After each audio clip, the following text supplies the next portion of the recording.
Pramo ato abusanfo mamu nyina aha UTV so eni omayimu ene amakodo so nsam ayensa kane aboabo no eno na edu so ayede ebremo efri abeka junction ewo enkrakropon mu na this way chocolate drink aso do hia ene ensuo share special ice eno so ensuo emu ode ene mu eya krojin ena afa special drinks eno so emu gu ahodo dope bia no wonbe ma obi ato sa enwumakuoi ene aboafo enkaye ena aka bom aso yasene ayede sa kaseboy Bremo so ena DSTV channel 360 kasebo no yetwa eguso ewo honom na die bedi emu akotini bi enie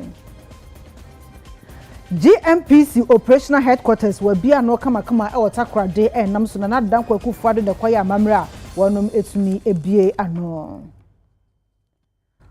Oswafa wo show May Bamboso National Security Minister Ora Kandapa Kasamemu no what they atu edwase sabre ya ye pempen so ne akwakoto aba no wo se sabi ensema no kure enimu yetumi esi ano ekwan kora na no betumi aboa masomdwe mu do etumi akoso ewafi apato no emo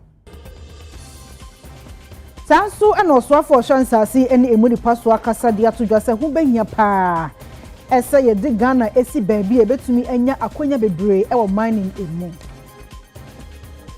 Omanhene Wodoma traditional area on one so ene bono regional house of chiefs no emu panyipa wono so akasa de ato ne mfefo hene ehemfo nim sei eni de ma da ne da no modern so betuma ma no kure adadi ewo ndwumadie mu na afenso niema hodo wosa Ghana manyofo eyema wadehye ayetore bia no mu etomu sin no betumi ama akontabo papa bi etumi akoso ewo mu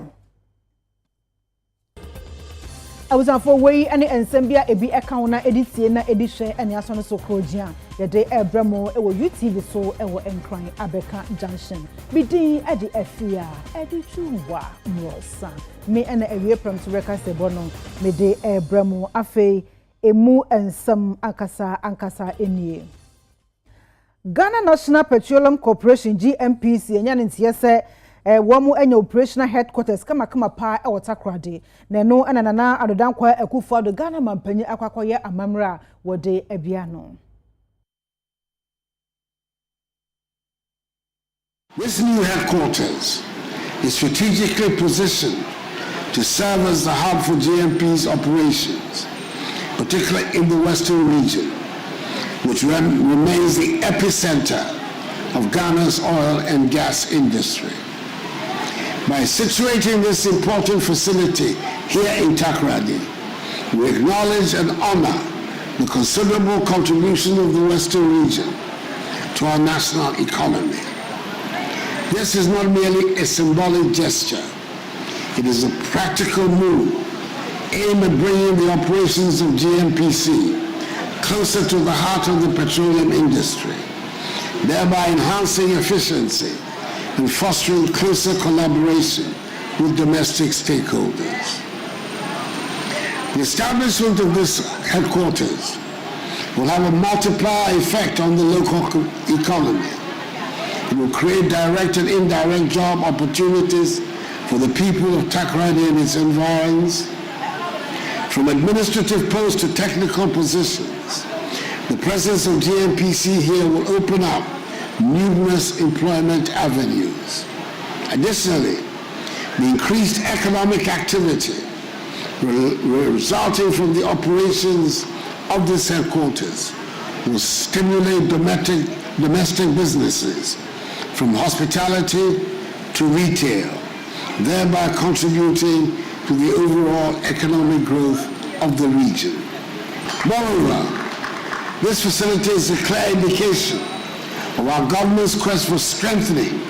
GNP's capacity to manage and develop our petroleum resources effectively. It aligns with our broader vision of transforming GNPC into a world-class national oil company capable of competing on the global stage. We're determined to build a robust oil and gas sector that not only generates revenue for the nation,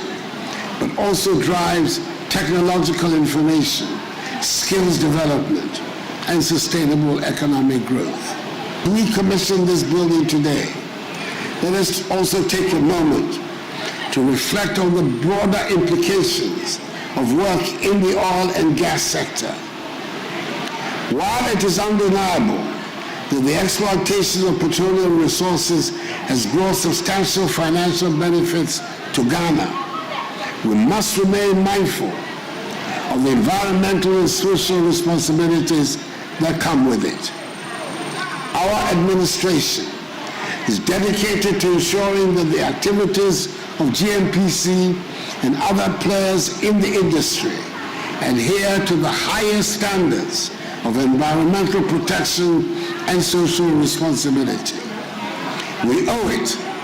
to future generations to manage our resources sustainably, ensuring that the benefits we enjoy today do not come at the expense of our environment, communities, and the future. In this regard, I urge GNPC and all stakeholders in the oil and gas sector to continue working collaboratively with local communities, environmental groups, and regulatory bodies to implement best practices that minimize the environmental impact of their operations. Also for sure, May Bamboso, National Security Minister, Eye Onunyanfo Albert Kandapa Kasa Memu no dia to Ghana fo nyinem say, obi anya ne fam die na ensama enya no kro entronsem kontompo ensama ye hyeda ka etu mfutu agu nkrofo ani so obi nso so kasa na afia agina no esi bone no yetumi etwa so prekope sabre ya ye pempen so akoto aba no. I want to call on all stakeholders, regardless of political affiliation, that we should unite our efforts to combat misinformation and disinformation. 2 days ago, at a peace forum organized by the Catholic Bishops' Conference and the Catholic Relief Service, I remarked that Ghana's status as an oasis of peace in a volatile sub-region, the origin of which can arguably be tied to the inception of the Fourth Republican Dispensation, did not just happen. It didn't happen in a vacuum. We achieved peace through hard work, following decades of upheavals marked by political instability arising from coup d'etats and counter-coup d'etats, all of which derailed our forward march toward genuine socio-economic developments in the aftermath of our independence. And I further noted that the younger generation of today, who are likely to be utilized as agents of misinformation and disinformation on social media, have not had a taste of what it is like to live in a politically unstable environment, and they may not fully appreciate this background as those of us who are over 72 years do. Those of us old enough to have lived through those dark periods in the history of Ghana will certainly not wish for us to return to the dark old days. And I must also sound this caution that beyond their impact on the 2024 general elections, misinformation and disinformation can also serve as a catalyst to weaken Ghana's defenses against threats like terrorism and violent extremism that are fast spreading from the Sahel region to coastal West African states. Today, thanks to our security forces, Ghana remains the only coastal state along the Gulf of Guinea that has so far not recorded a terrorist attack. Oswafo washansa se ene emuni paso ononyamfo Samuel Ejinapo wakasa ede atodwa se Ghana wose yetumi di yakun atu yi a yebetumi enya akwanya bebre wo mine na nampo efom agudie emu na yetu nso na oboade bobre ne ma etwe ho ahia ne yebo ho ban yenam sa kwan no so beboa ama Ghana etumi akonanim ewo mpuntu afemu. So in one breath we want to fight it, in another breath if it comes up and is being fought, You have people attacking the people who are fighting it. So the question that I want to find out is that what do we want as a people? Do we want to be on the side of right, or do we want to be on the side of wrong? Or we are so confused that when it suits us, we decide where we want to be. We need to look at this and look at it carefully. Now, coming back and looking at it from what we have seen,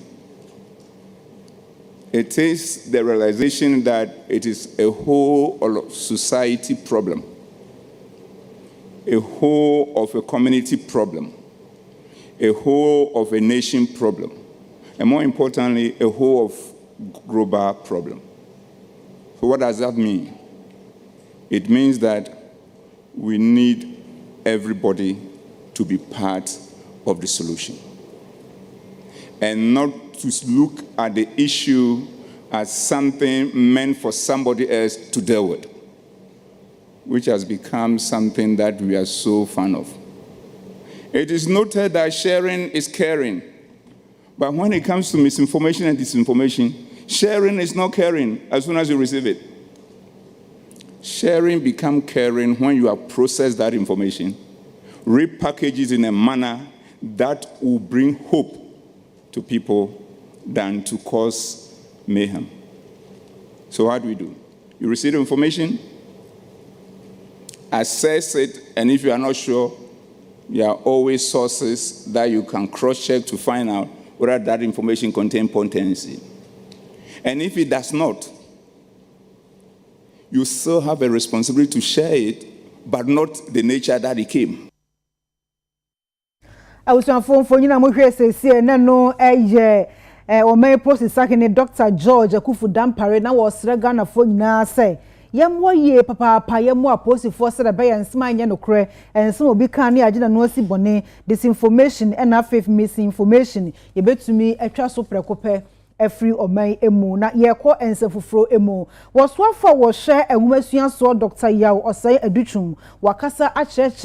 and faso any here a body nyasape and fidijuma any accountable word is ehia ema o my Ghana and afen so enwuma kodo mu akwanya etumi efri mu eba. Dr. Yao Osei Educhum says Sawosha Senia World Economic Forum Trese Enuma Betmi Ebuso Abra ne Yefa Abefu Kwanso Edi Ensaya Niamana Ne hu ehia say Yeden Sheshe pa etu akwemu ebebo ye wumashian ho ban betmi aboa amasa wo hawi yetimi etu asie ensami wodi tudwa wabra na Kumasi High School edu omumfinhia eduosia no eba na wieye eno wobo Ghana mampani na nado dankwa akofado aban no abaso se womode womani ekọ stem enwumahwiamu ye no ebeboa desuafo asiesie omo ama omo ankasa de omo nsa ye enwuma ebeboa ama enwuma buso ewo man Ghana mu wose se ye ma yeni akọ stem enwumahwia ho no eno de yade bi ebeboa ma enwuma ebuso eno nti etwa se ye adwumaden na ye boa na stem enwumahwia no eba atenase wose se wo hwe se ne aban na fama edema stem enwumahwia no ekona ehwe nipa wase ene se okoshiapon ahodo ni mu bia aban no echeche stem enwumahwia kwasese ne bebre na mu a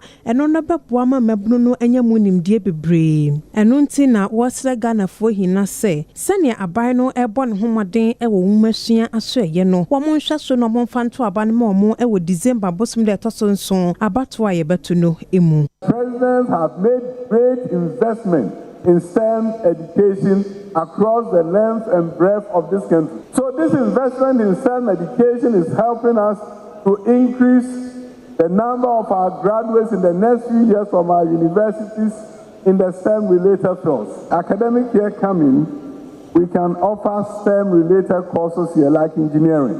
at Kumasi High. That your students will be able to do robotics at Kumasi High. You know, politicians are our worst enemies. We come to you and we tell you what the other party did not do. Look at what we have done and make a decision for yourself on December 7th. And I can tell you, evidence-based communication, we show you how we are transforming public schools. It is not talk. It's about what it used to be and where we are going. I want you to understand that you need to develop a growth mindset, a mindset of possibilities, a mindset that says, whatever is given to me, I will transform it. I'll change my community. I'll change my nation. Eno no Ora Benjamin Terry Chuma oye head teacher ewo Kumasi High School enso any UTV kasia twetwe nkomo emodin sem say na etu edwa. It is a fact that Kumasi High School is known for its academic prowess. Through effective teaching and learning, the school's academic performance keeps on improving. Professor Chairman, the 2023 WASI results can be described as fantastic, if not outstanding or impressive. It is the story of the rise of Kumasi High School to the zenith of the academic ladder. For the first time in so many years, some of our students recorded 8 A1s. Oswafo woshe ensase ene emuni paso ononyamfo Samuel Ejinapo akasa ede atudwa se ewose ede wo man atutu ye ewo man ni nsemu se de beya dachi bia ne betumi enya efasobum ede afri mu ne kwankona no aboa magana man etumi etumpon ewo akoniasa bebre emu. The theme chosen for this conference, quote, innovation in mining and mineral processing, expanding the frontiers of mining technology, end quote, therefore couldn't have been more apt. It underscores a critical role that innovation plays in shaping the future of our mining industry. Professor Chairman, distinguished guests, colleagues, students, the world's resources have come under severe stress due to rapid population growth and urbanization, increasing agricultural production, and incipient demand for raw materials to meet the needs of our modern-day sophisticated lifestyles, and climate change. The demand for raw materials globally is said to have doubled in the last 20 years. This increasing demand for resources is also contributing to the climate crisis, thereby worsening the pressures on these resources, causing a form of vicious cycle between climate change and resources. Governments across the world are therefore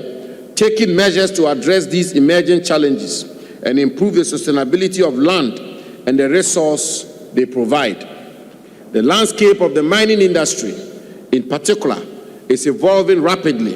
and Ghana must position herself strategically to harness the opportunities presented by this dynamic sector. We must therefore continue to develop innovative measures that will promote sustainable mining practices while protecting our environment and contributing to national development. The miners' creed says, and I quote, if you can't grow it, you have to mine it, end quote. This requires that we develop appropriate technologies for mining to ensure that mining contributes meaningfully to national development.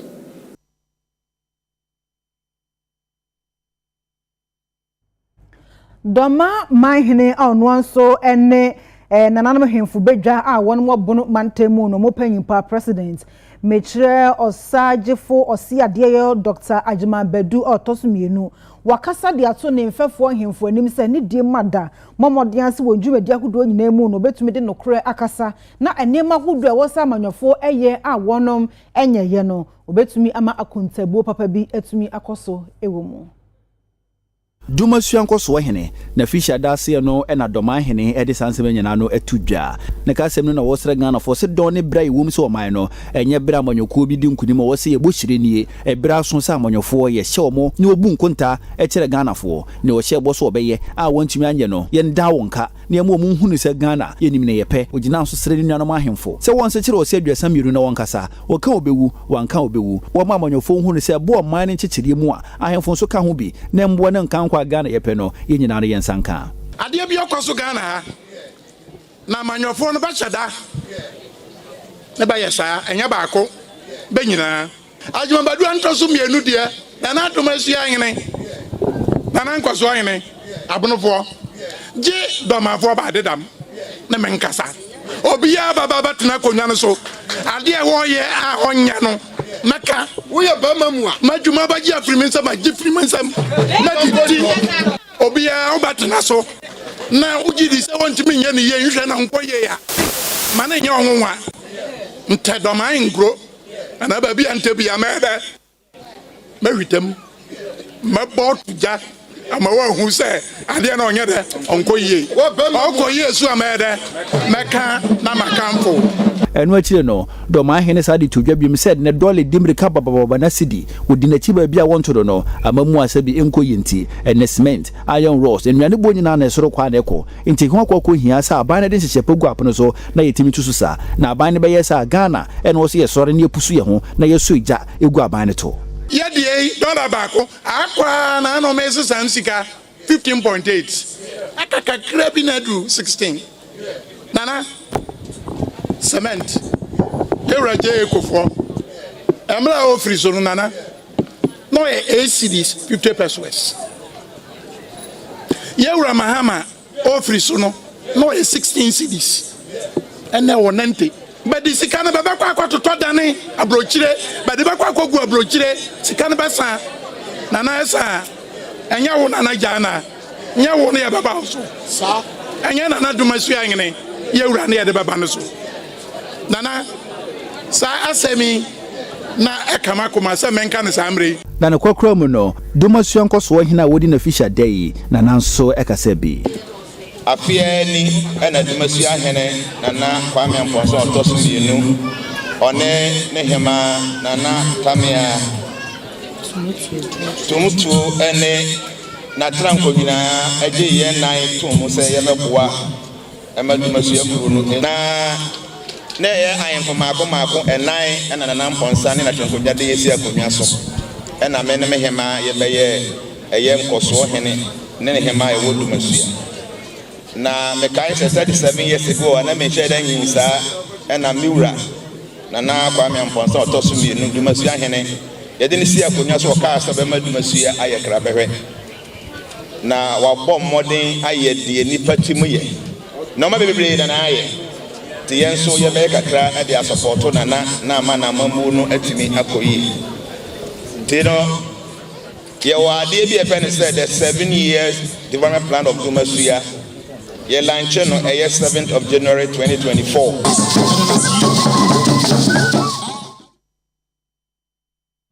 Awuzanfo ye to akase bono eso National Road Safety Authority mpanyfo abamane na wo kyerese eye afi Asante Mantemu efi January kopim June ka kwanhyi esisi ye ma nipa efa mu hwe won enkwa no ye makomako wo hamu chemu aduosia enwotwe eye 68%. Wo se wo de toto afrasa de ho na kyesa afi ka kwanhyi esisi ye ma nipa wu ye wa Asante Mantemu no ehuri akosoro.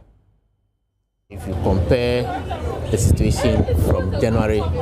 to June for 2024 as against January to June 2023, we have witnessed some 9% decrease in crashes. However, if we talk about the deaths of fatalities, we have rather seen an increase in fatalities between January and June 2024 as against January and June 2023 of about 12% increase. This is a situation that is worrying.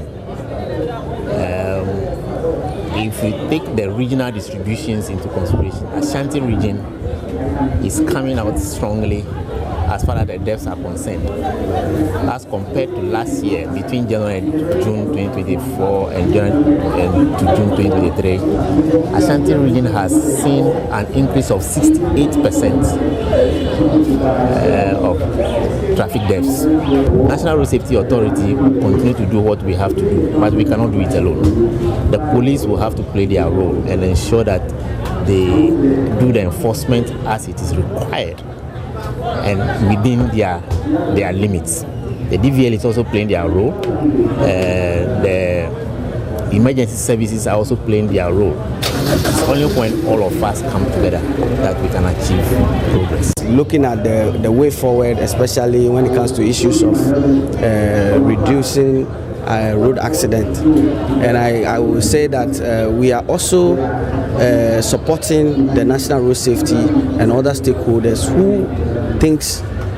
about our way forward. especially as you can hear, the interest for today's program is about us trying to put ourselves together in order to all members to be able to ride safely during the campaign season at this particular year. So I would say that we are all in a good cause by bringing all our members together, and also I want to use this opportunity to thank the National Road Safety for their hard work and their partnership with the National Motor Riders Union. As we have done before,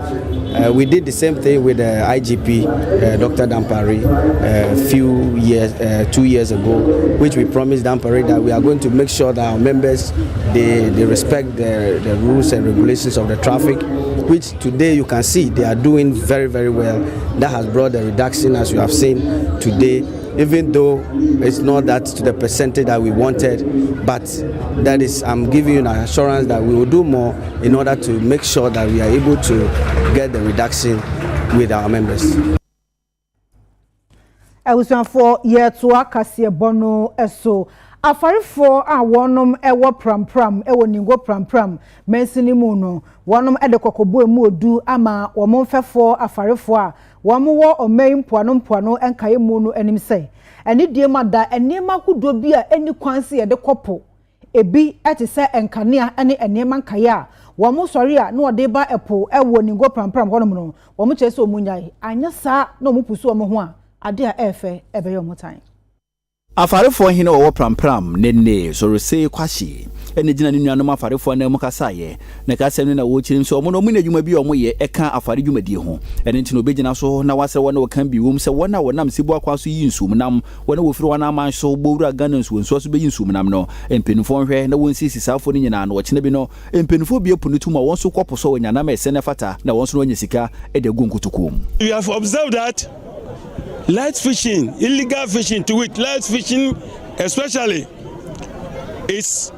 creating problem for us. People from all walks of life, especially fishermen from Adan, Tema, they use Choco and others. They used to come and do light fishing here, and it's depriving us of our livelihood. Now, the government made us to wait for 1 good month without eating, without anything. We were able to absorb it. That hardship, bitter pills that they made us to swallow, you have swallowed it. Now, they are coming to reopen the sea for us to do our normal fishing. We are here this afternoon to make everybody understand, to everybody to hear that we people of Pram, we don't want any light fishing in our territorial waters. Your committee will be a honorable minister. Or can I say yeah, or see on person will be illegal light fishing. We say illegal light fishing, say dear. We say answer na yebeye closes inu ya bisa ho assembly na asem a mu ka che ni say wo ko weather Ghana fish nu yanya yellow card nje say akaka clear bi ni ye benya red card no ase chere say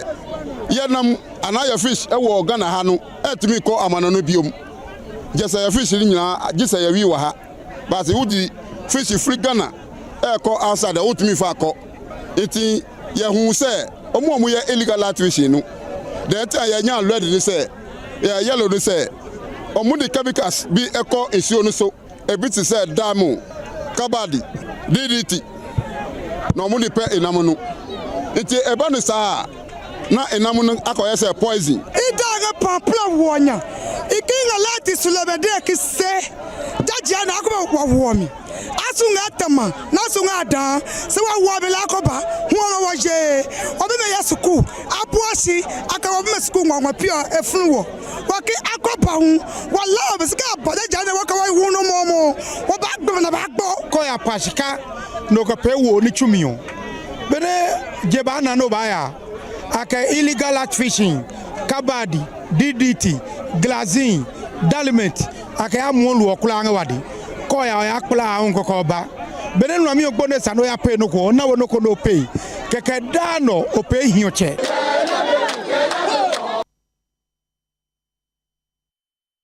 Ghana Insurance Awards eye abasobode akoso ewo ome emu na we enetoso enso eye 7th edition na wachira insurance inyumakuo dodo no a ena afenso ankrankre almost aye insurance any companies akodo a wo aye omunyumakuo no ho insurance na dodo no a ena de wanu nyam ekotai sa abasobode no echi institutes na wa ha no omo baako juma ondie ni se ombebo enipa any environment ho ban free ensusu abonia radiation ebetimi edi amaye enenti ne yeshia na ya frefre onwa ye ni o ma ya na insurance penetration enye papa bebe 3%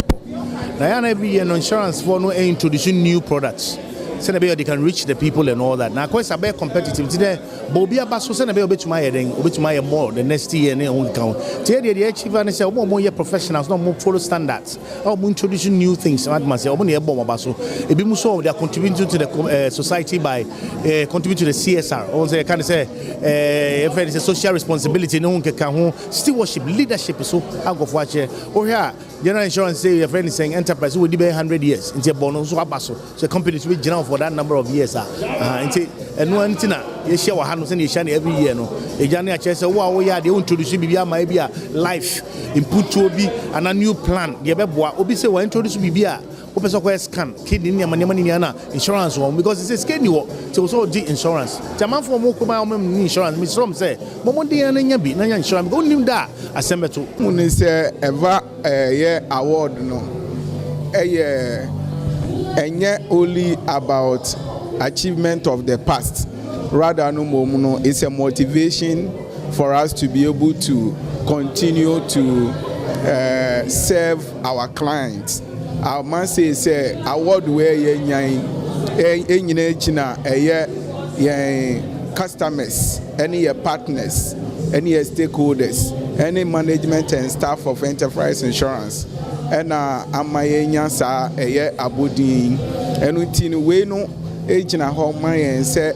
ebe hye nkran na nia ye de koso aye de bia say as the first insurance company you be set the pace in insurance delivery by way of paying prompt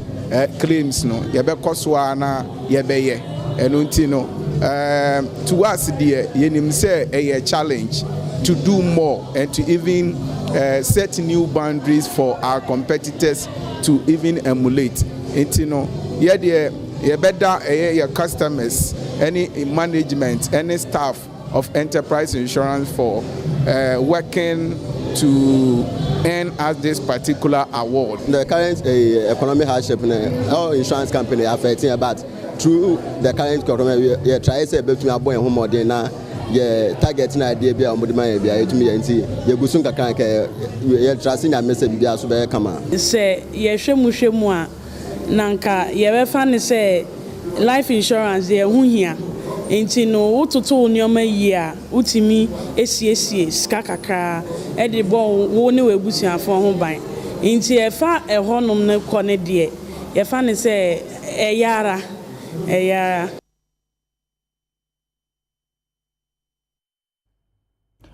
Awusanfo ya to akase bono so Ghana Atomic Energy Commission panyifo akasa dia to dwa say radiation wo hoyi ekwan bi suno ya na eye kakra na kwan bi suno so se ko mu bebra ya na emoa nipadua no eno ntine wakasa akire hia say workers anampo enyumayefo ene niema hodo atwe ehu ahia ye bo ho ban e free radiation ho institutes na wa ha no omo baako juma ondie ni say ombebo enipa any environment ho ban free ensusu abonia radiation ebetimi edi amaye enenti ne yeshia na ya frefre onwa ye ni ondi juma no so say shia say ye besan ye pese mo ni a kire public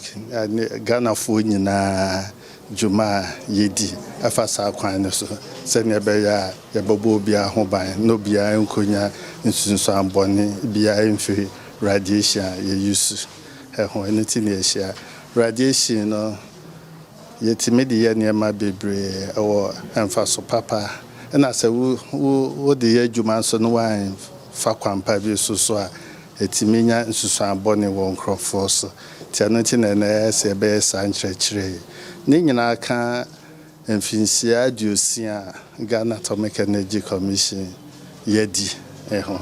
nti ɛyɛ no yɛ institute na yɛwɔ institutes maako nso nti obiara ɛwɔ da ɔbɛfa so ne Ghanafoɔ nyinaa adi nkɔmmɔ na wakyerɛkyerɛ dwuma a ɔmo di atomic yɛnyɛ bomb na mmom saa nuclear atom energy na yɛka sɛ wɔ atom no yɛde yɛ nneɛma a ɛde mfasoɔ ɛba bebree but yɛnyɛ yɛ adwese ɛbɛyɛ bomb na yɛmfa nyɛ bomb na mmom yɛde boa ɛwɔ yɛn agriculture se ɛda sɛ yɛdiane deɛm yɛtumi de saa through yɛtumi de aduane ahorow anaasɛ varieties bi aba ɛboa na mfompo nso yɛsan training nkurɔfoɔ schoolfoɔ yɛ training nuclear engineers yɛ training physicists yɛ training chemists nti yɛ training ebi from Ghana ha ɛne Africa ha nyinaa yɛ school yɛ baabi a yɛwɔ sɛ School of Nuclear Analysis na nyinaa yɛfrɛ no sɛ ɛyɛ Center of Excellence a International Atomic Energy Agency de nkurɔfoɔ ba ɛma yɛ training on. Nansan National Road Safety Authority for one of the reports be about Bontain and reports ni mu no mo ɛkyerɛ sɛ ka kwanhyia bebrebe a esisi ɛwɔ memu ɛma enipa ɛfa mu ɛhwe wɔ mo nkwa no emu bɛyɛ sɛ ɔha mu nkyɛmu edu 10% ɛyɛ tie car tire ɛnyɛ papa a driverfoɔ ɛtogu wɔ mo cars no aseɛ no ɛna ma saa akwanhyia no ɛba na driverfoɔ bi nso akyerɛ ɔmo adwene ato dwa sɛ daabi o kwan bɔne na wɔn enam soɔ no ɛna yɛ na maka akwanhyia no ɛba na nipa ɛfa mu ɛhwe wɔn nkwa ebi nso kyerɛ sɛ brand new tires na yɛ di free amakodo so ba yɛ wɔ memu no yɛ na ne standard no ɛwɔ fam ɛno tu kɔtɔ yɛ asesi a na asɛe ɛno nti na ma driverfoɔ doɔ no ano yɛ a wɔn tɔ ɛyɛ kom use tires no a kyerɛ sɛ wɔn nso ne nsɛm a driverfoɔ no bi ɛde aka Omanfo beka ya UTV kaseɛ ɛne wɔn ɛtɔn car kɔba yi bi ɛtwetwe nkɔmɔ ebisa wɔn car kɔba no deɛ wɔtɔn de ma adrafo ne nyinaa kokogina sɛ